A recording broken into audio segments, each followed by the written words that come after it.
The Chimney Man.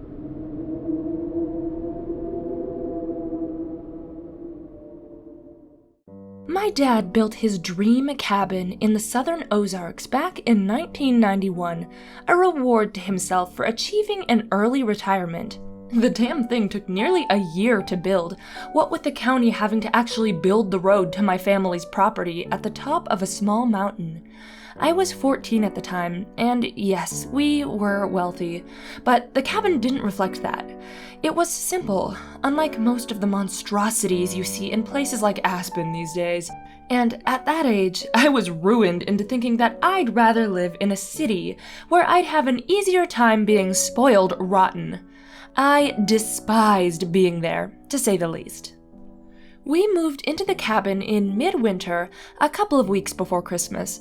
Everyone was excited, except for me, to be moving in to enjoy Christmas morning in front of a big-ass fireplace my dad gloated over. Amelia, my little sister, was 6 at the time, and she was elated that Santa would have such an easy entry point. See, our old house didn't even have a chimney. Looking back, the first day was sort of an omen, but there was no way we could have known. We pulled up to the cabin around noon on December 12th, my sister playing Kirby's Dream Land on her Game Boy and me listening to Nirvana on my Walkman. Again, I was not excited.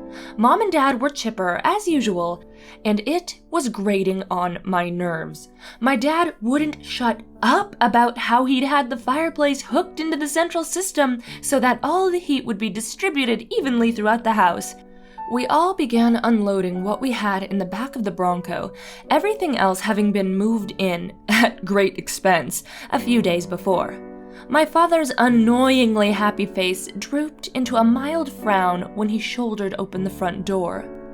"Looks like the movers didn't care too much about the new carpet," he said sarcastically. There in the living room, starting where the wood floors ended from the foyer, was a trail of footprints in the carpet, apparently made with soot, leading from just in front of the entry to the fireplace to the back door. I snorted at my father's comment, which earned me a side eye for the ages from my mom. We sat down what we were carrying in our respective rooms, and of course, I was tasked with cleaning up the mess while my dad called the moving company to complain. Whilst I was scrubbing and fuming, it occurred to me that if the footprints were in fact soot, that it would be hard to explain why the fireplace had already been used in a brand new cabin. At the time, I assumed there had to have been a test run by a builder to ensure everything was in working order. It took me about an hour to bring the carpet to my parents' satisfaction, and then I promptly went to my new room to continue wallowing in my teenage angst. That night, I couldn't shake the feeling that I was being watched in the shower, that someone was standing just on the other side of the curtain. I tried to ignore it, but the feeling worsened when I closed my eyes to wash my hair and face. Finally, I pulled back the curtain, feeling foolish for being such a wimp. Of course, I found nothing unusual. I wrote off my paranoia as just being pissed off from the move and didn't think much of it. I didn't have another strange encounter for several days, but about a week after I got the shower stalker vibe, Amelia let my mom and I know about her new friend at the breakfast table. "How did everyone sleep last night?" my mother asked, trying to get through my solemn disdain. "Fine," I replied through a mouthful of scrambled eggs. "I played with the man behind the curtains," Amelia exclaimed. "I told him that he would be in big trouble if he kept getting the rug dirty." "Oh, that's wonderful, honey," my mom said. "I'm glad you've made a friend. Tell them I said thank you for not getting any more stains on the carpet." It made me bitter listening to my mom placate my sister while I was in social isolation. My mom just kept on sipping her coffee and reading the newspaper that Dad paid extra to have delivered that far off into the wilderness. There was no fear in my sister's voice, and neither of us even remotely considered the possibility that her new friend was anything more than imaginary.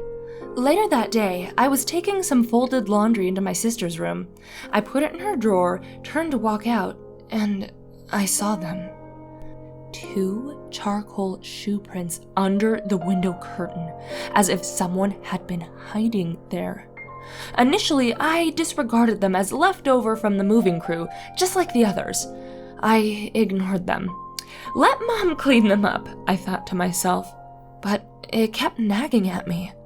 I'd helped Amelia getting settled into her room, and I would have noticed them. They weren't there before. I still don't know why, but I never told my parents about them. I ultimately did go back to clean them up, and carried on. Amelia surely had made them somehow as a part of her relationship with her new friend. That night, December 23rd, I had trouble sleeping. The feeling that I was being watched had returned shortly after the discovery in Amelia's room, and I hadn't been able to shake it. I hadn't admitted it to myself yet, but a microscopic part of my imagination had begun to suspect something was amiss. At 14, I still hadn't quite squashed my fear of ghosts, you see.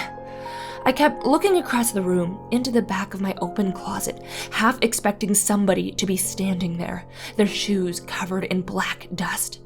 I felt shame for being scared, but finally, I drifted off sometime around midnight. I still can't remember what it was that woke me. I just know that my sheets were damp with sweat when I came to.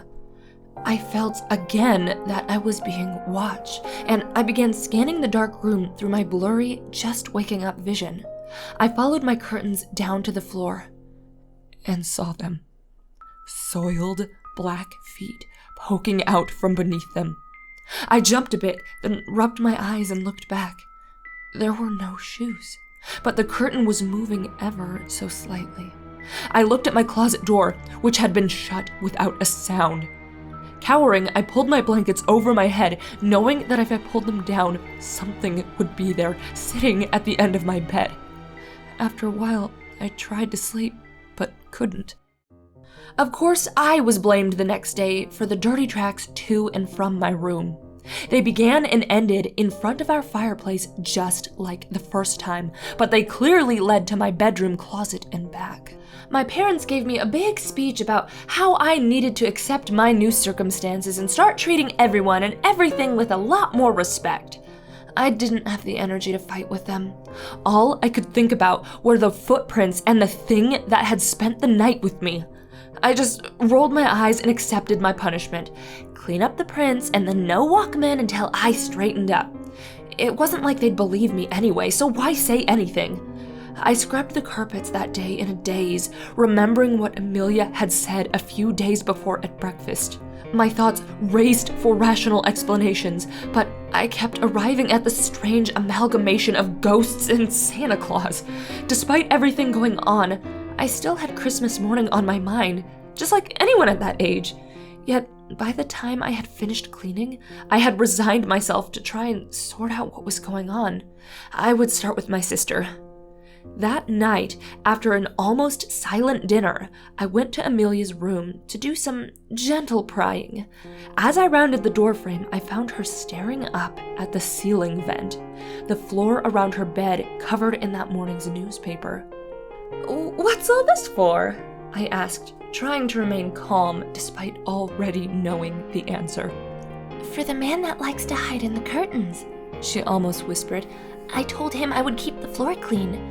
He doesn't like leaving tracks because he's afraid he'll have to leave if Mommy and Daddy find out about him. He said that if I did that for him, he'd take me to visit his house.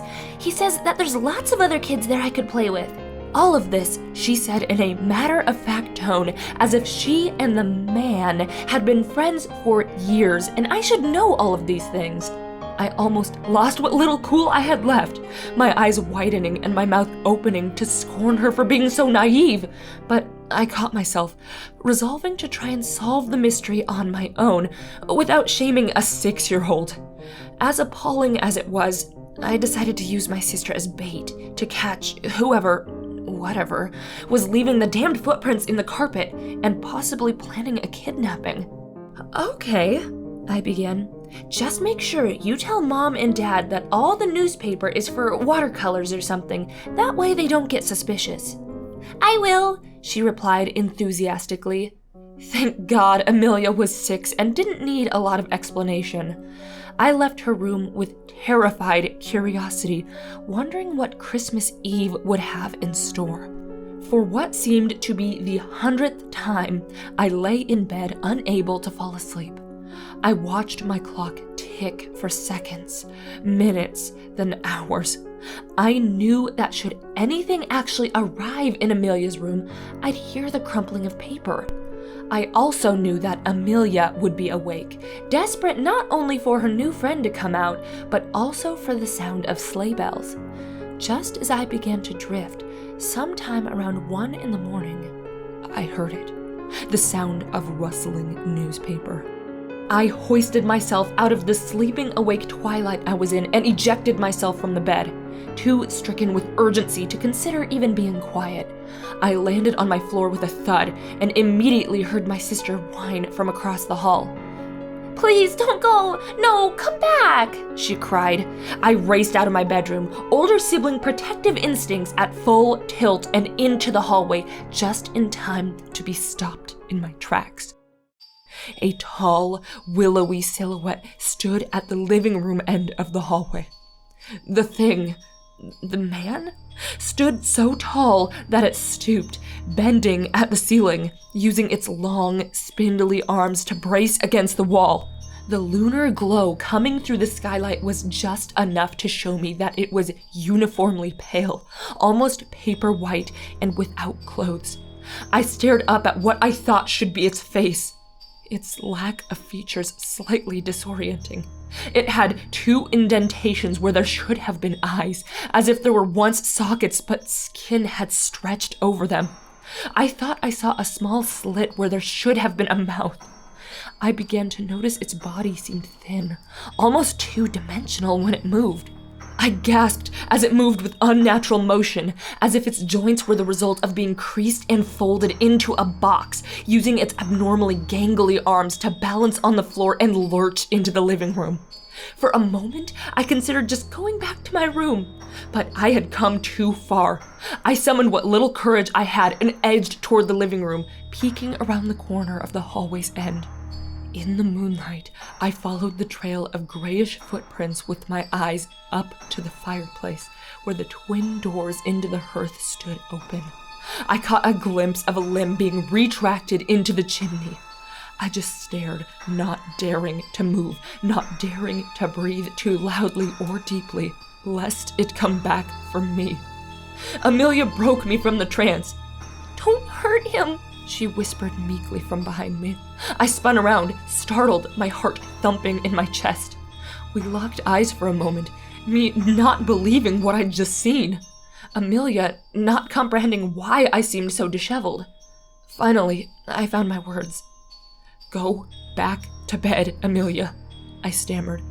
"No, he won't hurt you, he won't!" She started to tear up.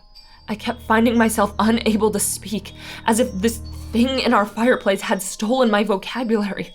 I just kept standing there, watching Amelia weep as if I was taking away a new puppy. In my head, I was sprinting, trying to weigh out the options. I took Amelia by the hand and went to the hallway closet for my dad's mag light. I crept back to the fireplace, Amelia mercifully not fighting my grip. I sat for a moment. "Amelia, if anything happens when I look up the chimney, you run and wake up Mom and Dad. Do you understand?" Amelia nodded.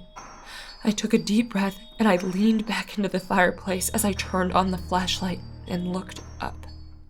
A sheet white face met mine, the creature hanging upside down and craning its neck to face me. There were no eyes, but a round black hole for a mouth, gaping to reveal a seemingly bottomless oblivion.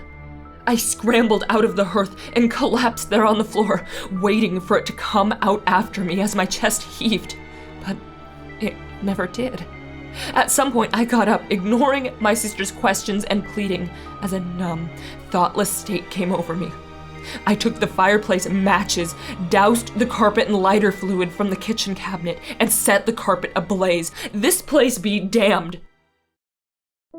Amelia and I never told our parents what happened, and I can't remember much of what happened in the immediate aftermath.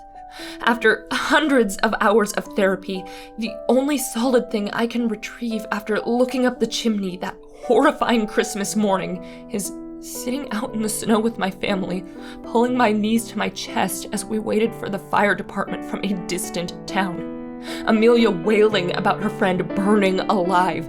By the time the fire trucks got there, the cabin had burned to the ground. None of the firemen even bothered turning on their hoses.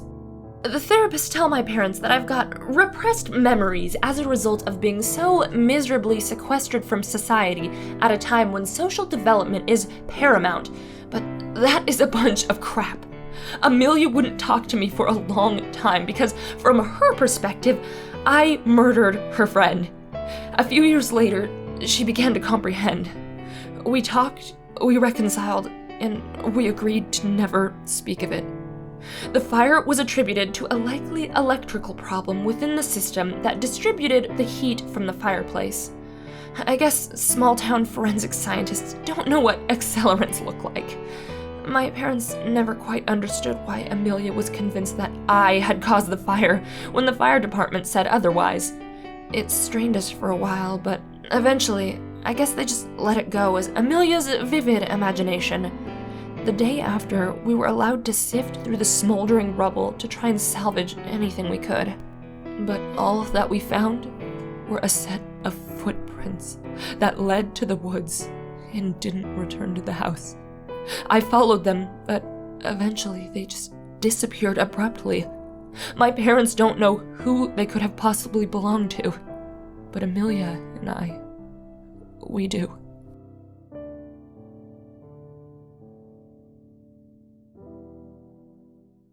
Thanks for watching, and before you go, here's a special shout out to my patrons who donated $20 or more. Mortem Gutierrez, Kura, Jesse, and Simon Laverdier Delisle. Thanks so much, you guys. If you're interested in becoming a patron and helping me to keep YouTube creepy, please feel free to check out the link in the card.